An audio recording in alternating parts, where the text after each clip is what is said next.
He has won the funniest comic in Texas. He's one of my best friends. Give it up for Mr. Raul Sanchez. Thank you, everybody. Thank you. I appreciate that. Austin, Texas. How the hell are you? Fucking awesome, man. I love this town. I used to live here for 2 years. And I gotta tell you, if it wasn't for bicyclists and that organized crime that you guys refer to as apartment complexes, I'd probably still be here. These motherfuckers ran me right out of town, man. Fucking hate it. You know what I also hate? I hate when they say that, like, oh, Austin, just a bunch of hipsters and everybody's nice and baristas. Ugh. Now, if you live here long enough, you know. There's a little part in Austin that I like to refer to as Little San Antonio. It's very unsafe, yeah. Yeah. Enough about you guys. Let's talk about me. Yes.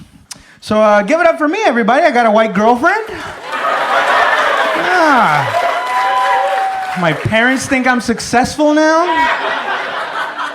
I had green bean casserole for the first time. Fucking delicious. I don't even know what's in it. Because I don't even know a lot about white cuisine, but it's gotta be up there, right? Behind corn dogs and mac and cheese. Hot dogs. Sure, like white tacos, I guess.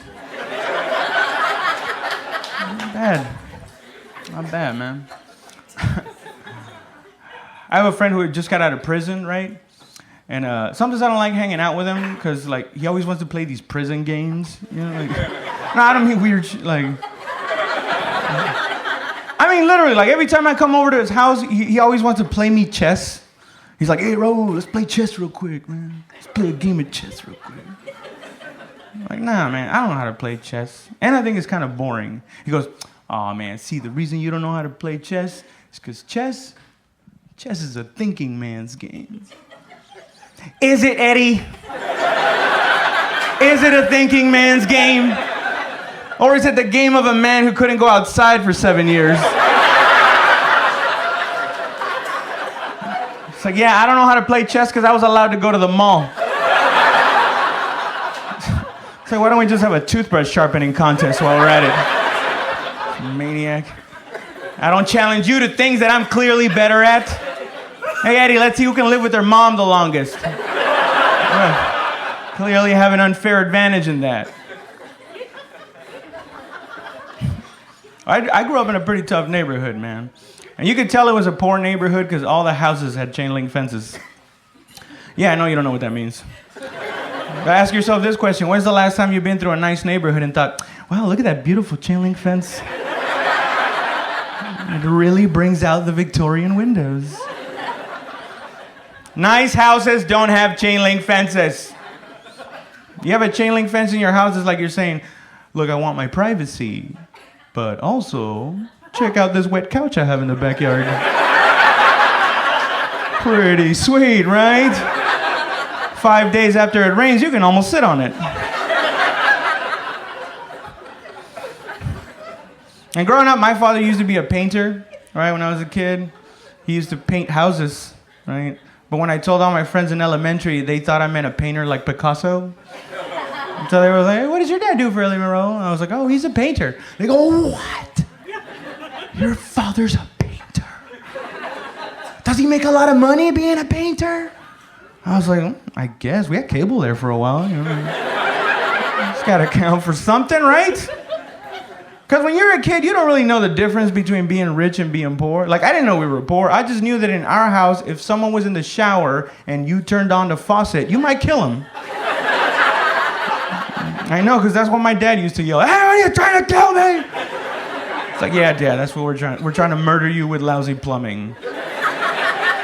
Matter of fact, I think that's how they assassinated one of the Kennedys. The CIA flushed the toilet while he was in the shower. And America lost her innocence. This nice neighborhood, though. It wasn't like the worst place, even in the city, you know? But there was definitely some fucking villains there, you know? And when I say villains, I mean, like, dudes were, like, they wouldn't just steal from you. They also like to do things to mess with your head while they did it, you know? Because I remember one time this dude stole my backpack. But it was the way that he did it that fucked with my head. Because we were sitting there talking, he goes, yo, man, that's a nice backpack you got there, man. Could I see that backpack real quick? I was like, yeah, sure. And he grabs it, and then he looks at it, and he goes, man, this is a nice backpack. And then he, like, zipped it open. And then he grabbed my books, and he just politely set them on the ground. And then he goes, all right, man, I gotta get out of here. And he just starts walking away, and I go, hey, man, what are you doing with my backpack? And, like, he didn't even stop walking. He just goes, man, what backpack? And, like, this fuck with my head. Because that was the first time that I ever realized that there are gonna be some times in life where things are just gonna stop being yours. For no reason. You're just like, oh, that's not mine anymore. I didn't know that could happen. But now I do. And what was worse is, like, this dude didn't just steal my backpack, man. Like, he stole my reality, you know? Because I went home, my books under my arm, like, trying to be all mad, right? Like, I was like, man, I can't believe this dude stole my backpack, man. My mom was like, hey, where's your backpack? I was like, man, what backpack?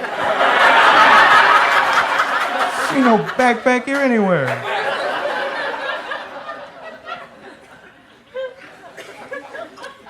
That's why I want to have kids one day. Dude, I want to have kids, man. 32. And I don't know anything about parenting, you know. Matter of fact, the only thing that I know about parenting is that parents absolutely hate when someone that doesn't have kids tries to talk to them about parenting. They fucking despise it, dude. Dude, their kid could be on fire. If I so much as suggest pouring water on him, they're like, you know what, Raul? Whenever you have kids, if you want to pour water on them when they're on fire, by all means. Until then, put that bucket of water back where you found it. I beat the shit out of my kids when they're on fire.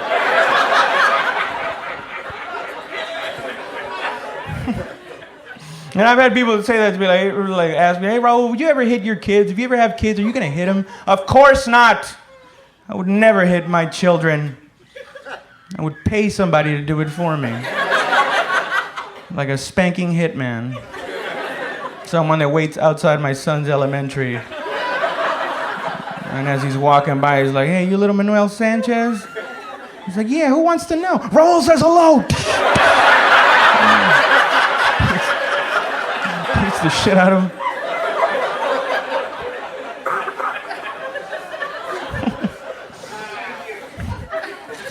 Sometimes I can't see myself having kids, you know, because I'll think about it and I go, man, I gotta wait till I mature more, you know?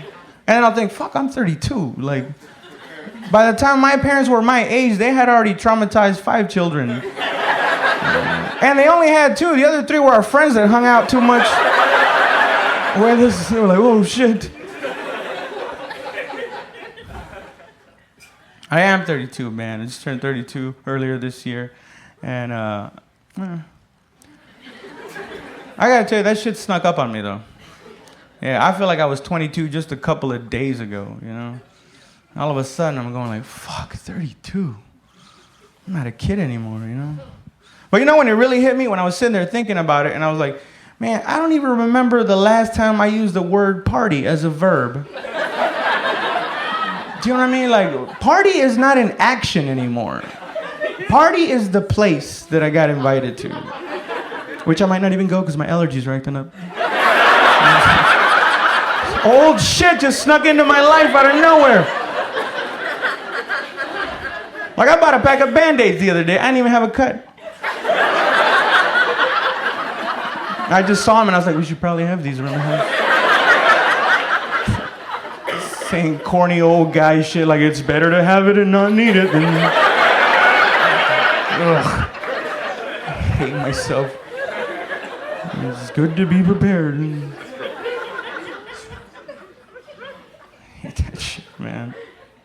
But you know what I don't like? I don't like when, like, much older people try to make people in their 30s feel stupid when they say they're old. You know? Like when they say, I'm 30, like older people like to go, what, 30? Yeah, you're just a baby. Yeah, you don't know what old is, kid. I'm 60. I'm old. You're 30. You're just a baby. It's like, no, I'm not. Stop it. Dude, being in your 30s is not young. Being in your 30s is only young if you die. You understand? Like if I die of a heart attack in my 30s, people are gonna be like, oh my God, he was so young. But if I take their 16-year-old daughter out on a date, yeah, all of a sudden not so fucking young anymore. Like what? I thought it was a baby. Remember, I'm the baby. How to become this old creep all of a sudden? It's relative, man. Getting old is relative. Anybody can feel old. It just depends on when you get that feeling where you're like, oh shit.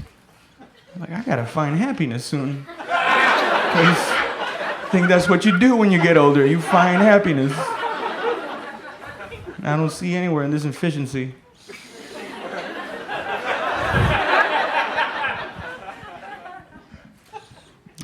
And I've heard people say that if you want to find true love, or true happiness, better, if you want to find true happiness in this life, you really want to be happy, what you have to do is you have to find something that you love to do and do that for a living. And that's how you find true happiness. But I don't believe that shit, though. No, man, you don't have to have a great job to be happy. You don't have to have that perfect job that you've always wanted since you were a kid. Dude, all you got to do in this life to be happy with who you are and what you do, all you got to do is find a job where you can steal things. Steal things from work.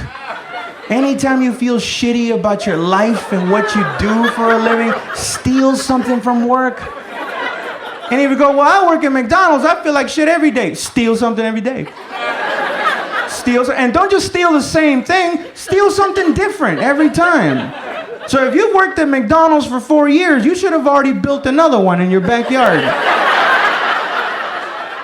And now you're self-employed. Because you did the right thing. And you stole from work. I used to do that shit at Best Buy all the time. I still have a stack of copy paper like this big.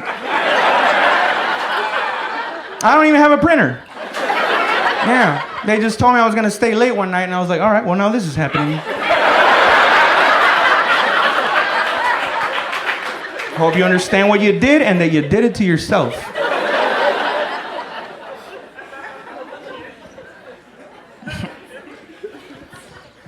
They say you also gotta exercise to be happy. Now that I do believe, but it's hard for me to get motivated because like my body's not terrible, but it still falls under not good. Because like I have like a skinny, out of shape torso. Do you know what I mean? Where it's not gross, it's just annoying, like to other people. Yeah. Like if I go to the beach with all my friends, right, and then like my buff friend takes his shirt off. Everybody's like, oh, yeah, check this guy, Arnold Schwarzenegger over here. Everybody laughs, you know. A fat friend takes off his shirt, and if he owns it, he's like, yeah, this is what a real man's body looks like. Everybody's like, ah, funny. If I take my shirt off, everybody's like, hey, man, behave. Come out, man. My naked upper body is the equivalent of getting your ear flicked in history class. Hey, man, put a fucking shirt on. Trying to concentrate.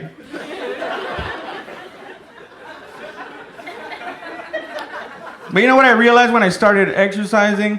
I realized that I don't have any workout stuff. Like nothing in my wardrobe says, oh, this guy probably works out. Like you ever go jogging in cargo jean shorts? Around your neighborhood? Cops don't know what to do. Is that a guy? Should we help that guy? Or is he just late to a Christian rock concert?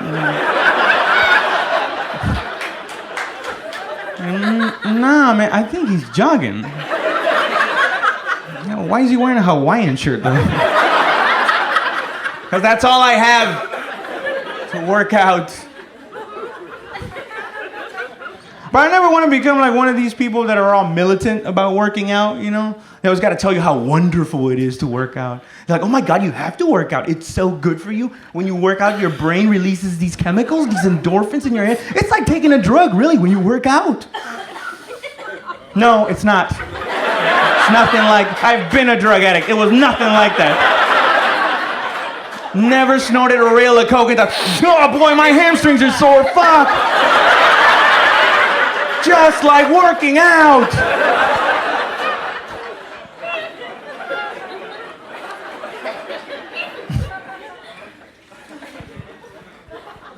People do crazy things for drugs, man.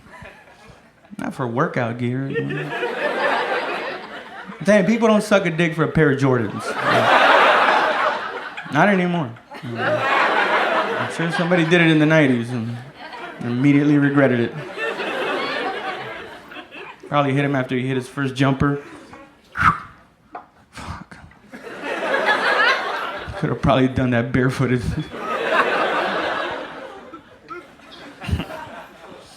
Thank you guys for coming out tonight, man. It's pretty, Thank you. Very glad. I hope my head's not too big for my body. I've been thinking about that lately a lot. You see that picture they had of me outside? I know somebody here hates me, but they had to book me. Hate that, because I booze a lot, man. I love drinking, right?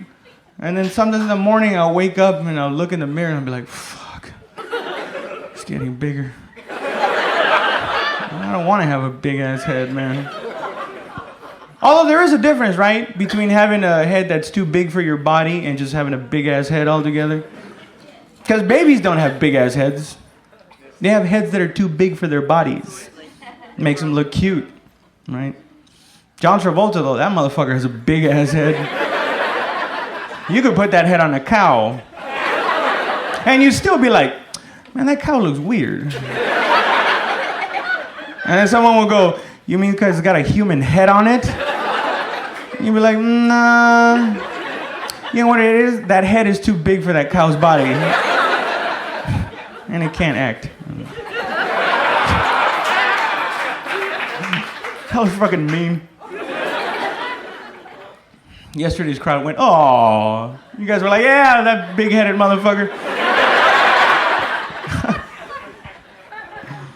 Sucks, man. I feel like it's just like a big-ass head. That's such a boring flaw to have, you know?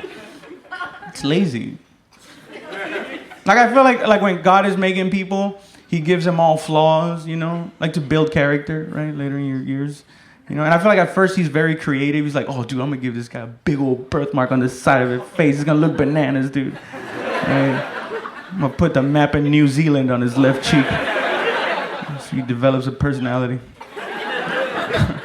And like towards the end of the day, he just wants to leave. Right? He's like, I'm going to take off. They're like, oh, you can't leave? There's still 20 more people you got to give flaws to. And he's just like, oh, just give them all big-ass heads. And put them in Wisconsin. No one will know the difference. Oh, you guys don't have like weird flaw, like where you self-conscious about your body in a way? Like ladies, make some noise if you like to throw up. No.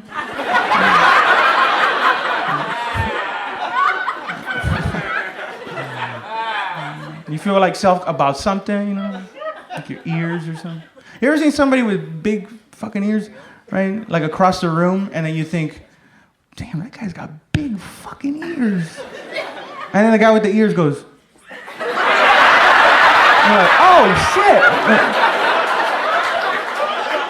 Can you hear my thoughts? I think you can hear my thoughts.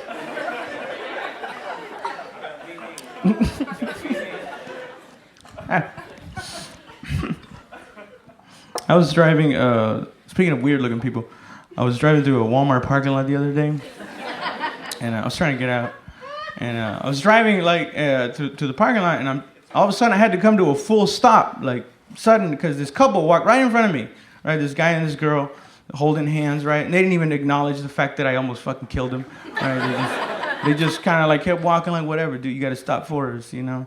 And they were, first of all, they were wearing matching basketball shorts and matching wife beaters. Their feet were spilling out the sides of their sandals, right? Real portrait for the sanctity of marriage, these two were, right?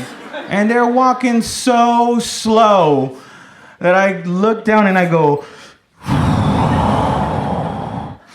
and then when I look up, I realize that now they're looking at me and they're flipping me off, going like, fuck you, right? And you know what the best part was? They didn't stop holding hands, they just used the other hand to go. If love and hate looked like it smelled like chili cheese fries, that's what it would look like.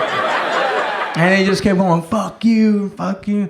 Dude, there should be a law that says the uglier you are, the faster you should have to move in public. Yeah, and I know what I look like. I know if that law was in effect, I'd probably have to jog everywhere I went.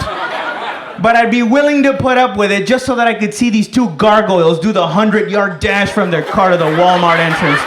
I would fucking love it if that law was in effect. Dude, half the people at Walmart would be on rollerblades. Fucking bolting through the salty snack section, right? Snatching bags of Cheetos as they drive by you. You're like, oh shit.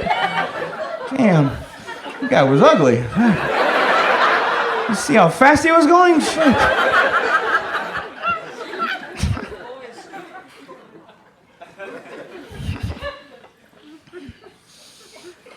Racism's a terrible thing, isn't it? No, you guys are fucking cool with it, you know? It's like, I lived with it this long.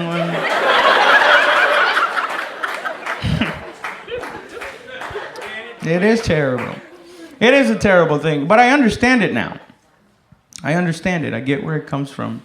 I'm not saying it's okay, but I get that sometimes people just don't get the right thing across, you know? And this is how I came to understand racism. Right, I was in a station in California, right? Me and my friend Deering decided to go into the city, right, on a pass. Deering was a very good friend of mine, very white friend of mine, right? And we're downtown, and we're about to cross the street. But right before we cross the street, this car full of Mexican kids passes right by, and one of them pokes his head out the window, and he yells at us. And I forget his exact words, but it had something to do with Deering and I being homosexuals and having gay sex with each other, right? And as soon as he said that, my friend Deering lost his fucking mind. And he just started yelling and cursing at these kids. And I go, dude, stop. That's what they wanted you to do. That's the reaction they were going for. Plus, look at what this kid just said. That kid is stupid. He just said that we were gay and that we had gay sex with each other. That's not an insult. Because I reacted to his words the same way I would have reacted if he had yelled out, hey, you two guys are middle school teachers and during the day you teach middle school.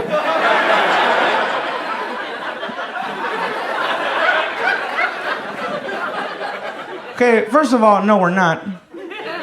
And secondly, even if we were, yeah, that is what we would do. Like, that's not an insult. Because if this kid really wanted to mess with our heads, he should have yelled out, hey, you two guys are straight, but you still fuck each other in the ass. I'm like, oh. That's gross. And kind of scary a little bit. But I finally get him to calm down, right? But now he's just venting out loud. And that's when it comes out of him. And he's like, you see that? That's why I hate those fucking wetback fucking spics. As soon as I heard that, I was like, oh. Like, really, dude? Just gonna show me your cards? You're not even gonna let me bet that you're probably racist? But then he saw my reaction and he goes, oh, but not you, bro. Like, you're cool, right? And at the time, I thought, hey, fuck you, you're racist. At the time. Until 2 years later, sitting outside of a bar with my girlfriend, smoking a cigarette, and this white chick comes up to me. Beautiful, gorgeous, the most gorgeous woman I've ever seen. Comes up to me and she goes, hey, you, give me a cigarette. And I go, what? She goes, give me a cigarette. I go, no, you don't just fucking demand a cigarette from somebody and expect one. You ask for one politely, and then maybe you get a cigarette. So no, you don't get a cigarette. And she just looks at me and she goes, whatever. And she walks over to this fucking moron sitting next to us. And he goes, hey, you, give me a cigarette. And this idiot practically breaks his hand trying to get the cigarettes out fast enough, and he gives it to her, and he lights it for her. And I turn to my girl, and I go, you see that? That's why I fucking hate women. And she goes, hey, I'm a woman. I was like, oh, but not you, baby. Just everyone that was born like you. Sometimes you say things you don't fucking mean, is what I'm trying to get at.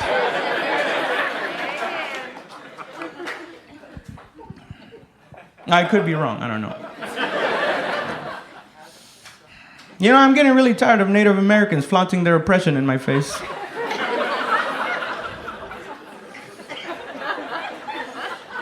Oh, the white man stole our land and destroyed our culture. Yeah, they did that to everybody. You're not better than me, Native Americans. Everybody's been oppressed. Even white people have been oppressed by other white people, but still. I'm glad you guys left. It's a lot of white people. Now everybody got all weird on the other shows. Because you know why? Some of them have if they don't laugh, they have two reactions and they both fucking stink, right? Either they go, oh, that's right, we did evil things. I'm gonna stop enjoying myself. No more laughter.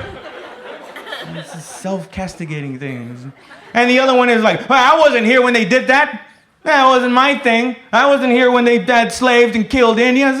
It's like, yeah, I wasn't here when they made the border, but I had to cross it illegally for some fucking reason. Life's not fair. You gotta deal with the other shit that other people did.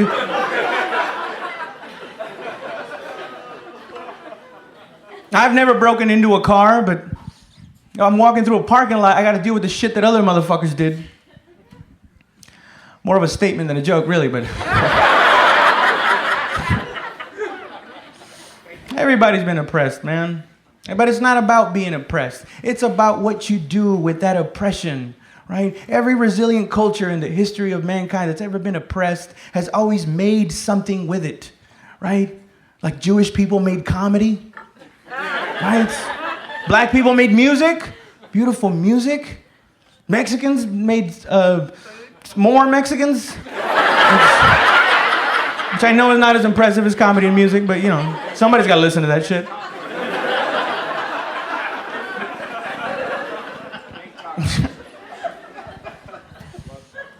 It's ridiculous, man. I believe in gun rights. I believe the government has no right to tell you what kind of guns you can and can't have, how many guns you can and can't have. I believe that 100%. But not because I believe in the Second Amendment or that bullshit, man. I'll tell you the truth. If you ask me, Raul, why do you have a gun? I'll tell you the truth. Look, I have a gun because I don't have time to learn karate. That's what a gun is to me. Matter of fact, anytime you pick up a gun, you just picked up 15 years of karate.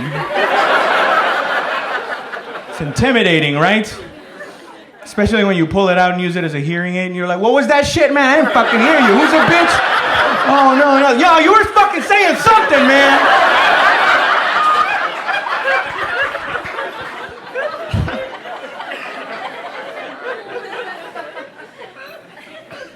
That's why I have a gun. And I don't trust the government. I don't have a joke for that. I just like to throw that out everywhere I go. Planting seeds is what I like to call it. But I'm not really anti-authority guy. You know, I really do believe that out there in the real world, sometimes you need cops, man. Sometimes you need cops. Like, I could never say with any truth that I've ever been mistreated by the cops. I just can't. I could never say that I've ever been, you know, abused by the cops or whatever. It'd be a lie if I said that. However, I have been treated differently than, say, my girlfriend, for example, who's a tiny white woman, right? Like one time we were at a bar, right? And we weren't drunk. We were nice. Do you understand? Like that space between buzzed and fucked up where you're like, damn, I'm nice right now. Right? Yeah, it feels good, right?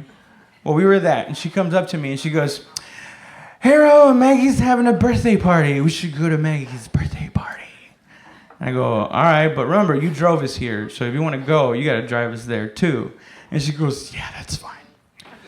So we're speeding down the highway, right? And all of a sudden, she looks up the rearview mirror and she goes, oh my God, I think we're getting pulled over. I think we might be getting pulled over. Yep, we're getting pulled over. And as soon as he said it, the first thought that went through my head was like, well, what the fuck is this we shit? Like, I'm not getting pulled over. I'm a responsible adult. I've been drinking. That's why I'm not driving. But we get pulled over, right? And as soon as that happens, I'm like, oh, fuck, this bitch is going to jail. Like, there's no way. The whole car smells like alcohol. I can smell it. I'm fucked up. Nope, that's not what happened. You know what the cop did? The cop just grabbed her license, and then he just gave her a pop quiz on her looks. Yeah, he just looked at her like he was going to test her, and he goes, all right, ma'am. What color are your eyes? She goes, brown. And she said it like that, too. Like, oh, got it. Thank God he asked me one that I knew, because I'm fucked up. And then the cop proceeds to ask her, like, what color her hair is, how tall she is. And I'm starting to get mad, right? Like, not because I want my girl to go to jail or anything. It's just that last time a cop pulled me over, he wanted me to say the ABCs backwards. And that's a bullshit question, man. And the cops know that it's bullshit. And this is how much the cops know it's bullshit, because the cop goes, all right, sir, say the ABCs backwards. And I go, backwards? And he goes, all right, well, just touch your nose. I was like, what the fuck? You can't just do that, man. Dude, that's like if I'm trying to rob you by sticking my hand in my coat pocket. I'm like, just take them up, give me all your money. And you're like, that's not a gun, that's your hand. I'm like, all right, well, you got $10 I can borrow. It's like, no, you just try to trick me.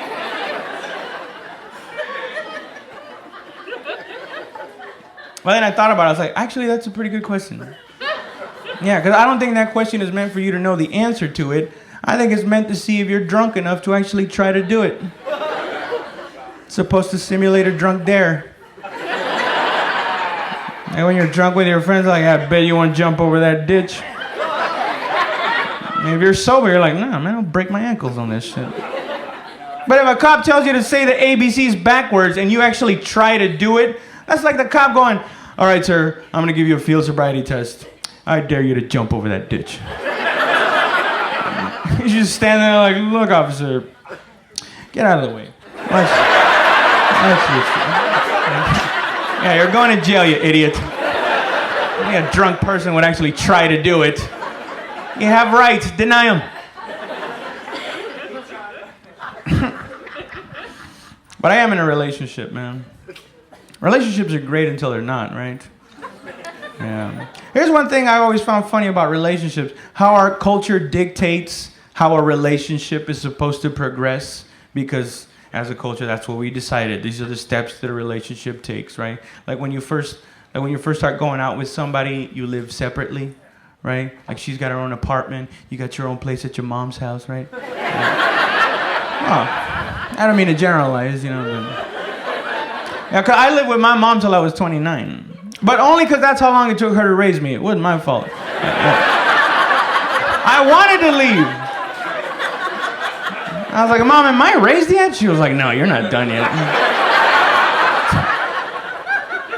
It's like, all right, well, we're out of cereal, just so you know. Should probably go get some. I like Apple Jacks, remember.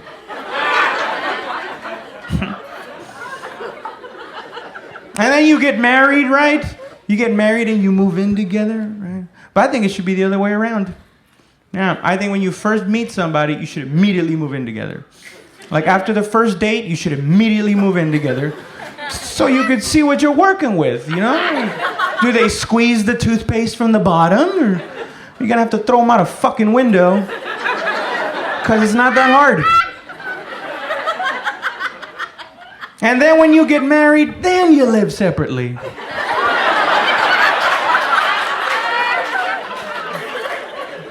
Dude, how many relationships would that save when you're with somebody for a really long time and you're just like, man, I can't stand the way you chew your fucking food anymore.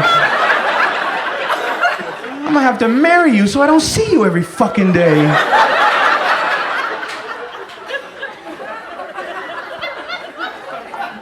You're in that just married limo, right? All of a sudden it comes to a full stop. They're like, what are we stopping here for? You're like, this is me. This is where I live now, sweetie. We're married now, remember?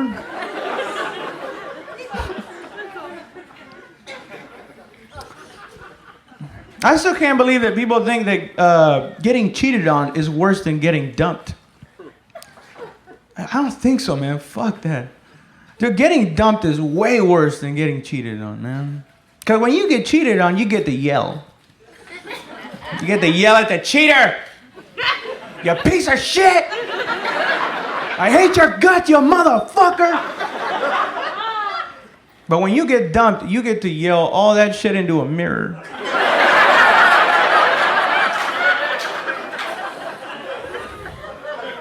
If it meant something to you.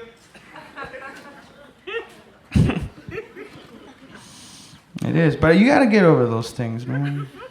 Have you ever had somebody like break your heart, right? Because they leave you. They'd rather be alone than be another fucking day with you, right? And it hurts so bad when somebody that you love like dumps you, because like, it doesn't even hurt like your heart. It hurts like whatever the fuck is in here. Like you're like, damn, you hurt me so bad. You fucked up my pancreas. Like, I need a new kidney transplant because of your fucking love. Sucks, but you gotta get over those things, man. You gotta get over bad breakups and shit like that, man. Like the way I got over my last one is I just kept thinking about my next one. Yeah, I just fantasize about my next girlfriend. As soon as I got dumped, I would just sit there and I go, yeah, my next girlfriend's gonna be gorgeous. The kind where they see us together and they're like, man, why the fuck is she with that guy? You know? I want that. Man, just beautiful, queen, gorgeous, dumb as a rock. Yeah. Now when I say dumb, I don't mean like helmet dumb.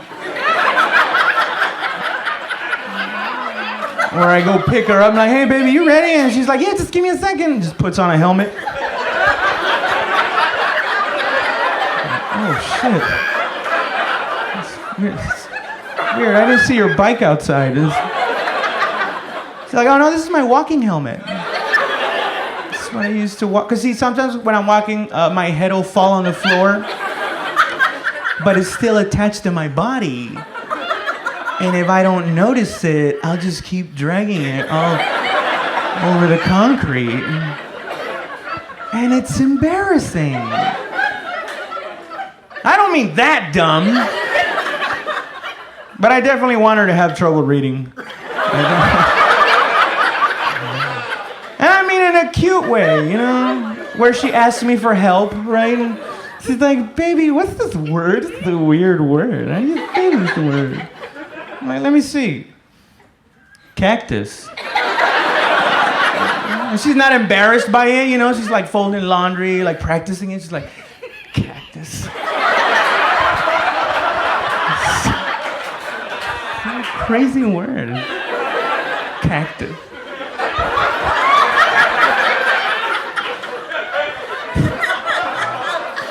I want that in my life. She gets out of the shower, right? Wearing nothing but these tight green booty shorts. She gets on the doorway and she's like, hey. Guess what I am? Beautiful? It's like, no, it's stupid, I'm a cactus. I want that in my life. I'm trying to say women are beautiful. Evil to the core. That's why you can't let women know that they're beautiful all the time. Not all the time. Let a woman know she's beautiful all the time, she's gonna take advantage of you. That's why every once in a while you gotta go up to her and be like, hey, what's wrong with your eye? What do you mean? And that's when you go, oh, never mind, that's just the way it is. To even the playing field.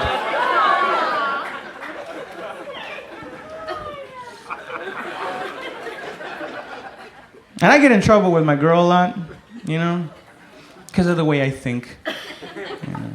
Because I believe that my girlfriend is not my best friend. She's never going to be my best friend. And I let her know that, you know. And I don't mean like a fucked up with one is better than the other. I think it's two different things, you know. A best friend and a girlfriend are two different things. A best friend is somebody that I can go to for advice.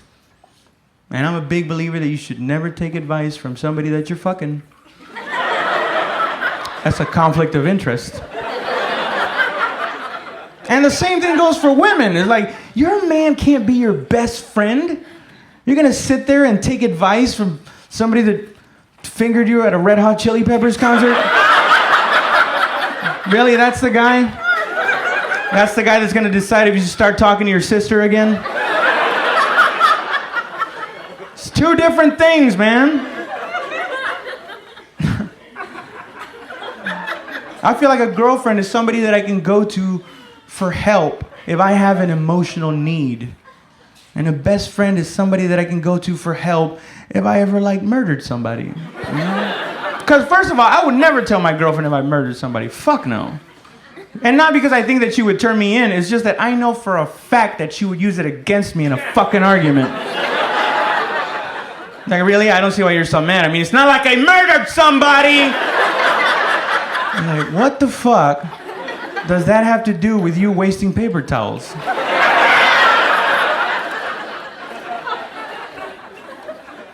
And look, anybody that's ever made the sound, "Aw," is never gonna help you dig a shallow grave. That's the God honest truth. She might help you for the first 15 minutes, but after a while, she's gonna be like, "Oh, baby, why can't you just say it was an accident?" Because it wasn't an accident, Marina. Keep digging.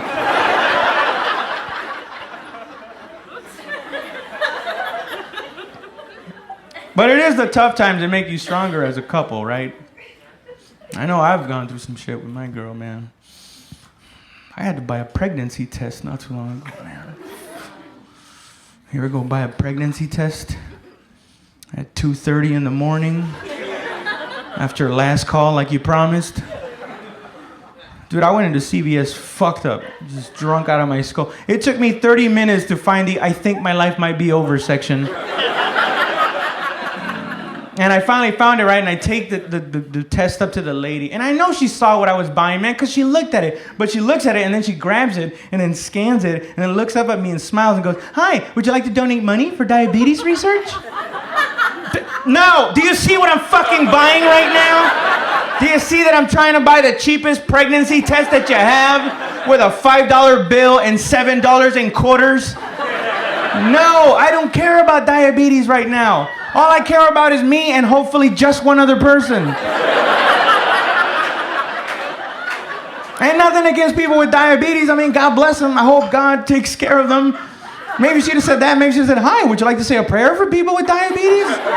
I'm like, "Yeah, sure, I can afford that." Matter of fact, I'll go ahead and knock that shit out on the drive home because I'm already praying to God that she's not pregnant. I'm like, "Oh God, please don't let her be pregnant, God, please." Also, there are a lot of people out there with diabetes. Make sure you take care of them.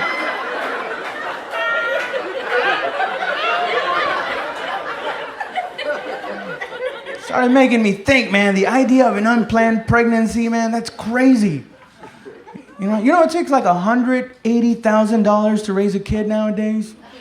That's if you half-ass it. That's just the money part. The only way I can explain an unplanned pregnancy to myself in my head is like, an unplanned pregnancy is like, it's like if God was a cop. An unplanned pregnancy would be God pulling you over and giving you a $180,000 ticket for speeding through life. And he's just standing there writing you a baby. He's like, "Sir, I'm gonna have to write you a baby." Here you go. Slow it down, stupid. All because you didn't want to use a seatbelt.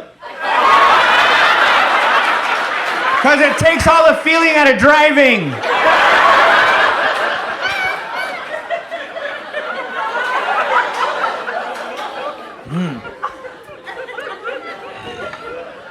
I gotta get going soon, man.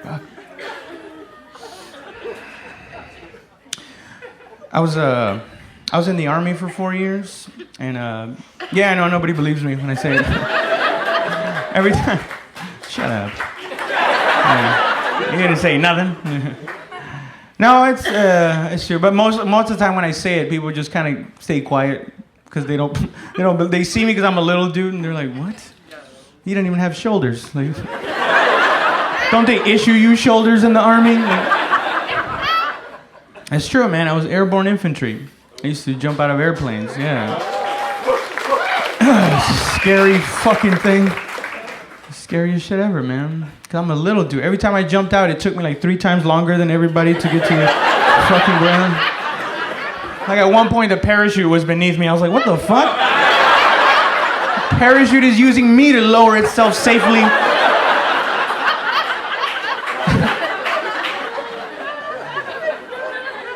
But it was true, man. I always had to deal with that shit, being a small dude in the army, you know?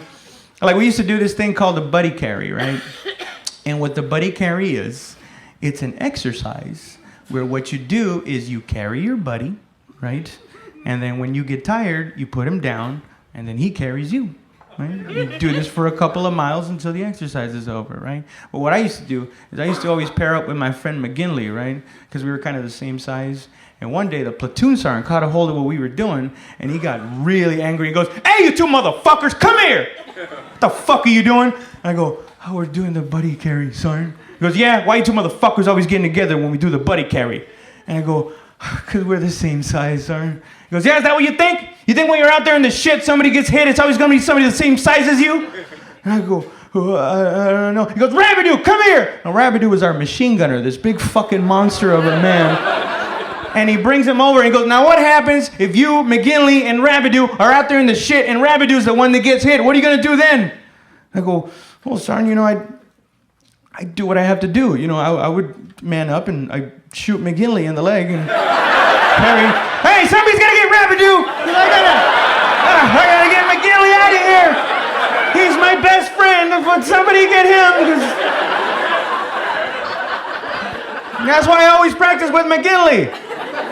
Because I know when shit goes down, McGinley's getting shot. He got so mad at me, he made me carry Rabidoo for the rest of the exercise, which looked fucking ridiculous because of how big he was and how little I was, you know? Like every time I carried him, it looked like an ant carrying a big piece of Dorito. Because Rabidoo's body was 230 pounds of man. And my body was 130 pounds of middle school lesbian.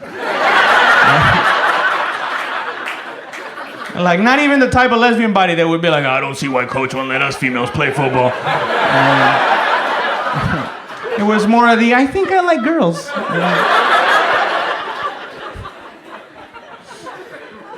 But he was right, though. And I'll tell you this story before I get out of here, man. He was right, because we went to Iraq one time, and we got in a firefight, right? We got in a gunfight, right? And what happened was we pushed the enemy up against the Euphrates River, right? But we were in a palm grove, so there was a lot of palm trees, a lot of brush, and we couldn't really see anything. And we're ducked down there, and the bullets are flying back and forth, right? And all of a sudden, I hear somebody calling me to throw a grenade. They're like, Sergeant Sanchez, throw a grenade! As soon as he said that, I was like, you throw a grenade. The bullets are up here. That's why we're all down here, man. And he's like, just throw a grenade. And I was like, are you sure? Because there's a lot of trees, man. That shit could bounce back and hit us. And he goes, just throw the fucking grenade. And I was like, God damn it. So I grabbed the grenade, right, and I pulled the pin, and then I get up on a knee, and I chuck it as hard as I can, and then I get down for the explosion, and all I hear is, and then somebody yells at me, like, damn it, Sanchez, you threw it too far and landed in the fucking river. And I was like, well, don't yell at me. Like, we're on the same team. Like, don't focus on the negative shit, you know. At least now we know they're not in the fucking river, you know. But I think the reason I threw it so hard was because I was overcompensating, you know. Because when I was in high school, I was in the baseball team for 2 days. Because that's how long it took me to find out that I threw like a bitch. So it was no surprise to me when I got to basic training and all the drill sergeants were yelling at me. They're like, damn it, Sanchez, why can't you throw a grenade? It's just like throwing a baseball. I was like, I know, it's fucking difficult. Plus, it's heavy, man. It's made out of metal. I didn't know it was made out of metal. It's like, of course it's made out of metal. It's supposed to kill people. I was like, well, you can catch more flies with honey, drill sergeant. Yeah, wouldn't that be great if that's how a grenade actually worked, right? Like you throw a grenade, a bunch of honey goes everywhere. And it actually works, right? Like the enemy's like, well, I want to keep fighting, but I'm so sticky. Yeah. My neck keeps doing the thing where it sticks to your shoulder. I'm gonna go wash off in the river, you know. They're like, oh, don't go in the river. They're throwing grenades in the river. That's how they get you. It's honey grenade, river grenade. Dude, I think after a while the enemy started knowing when it was me throwing the grenade every time it landed short. Because they started doing that little league thing. All right, everybody, bring it in. Guys, thank you so much. That's my time. I'm in Raul Sanchez. Raul Sanchez, everybody, let him know.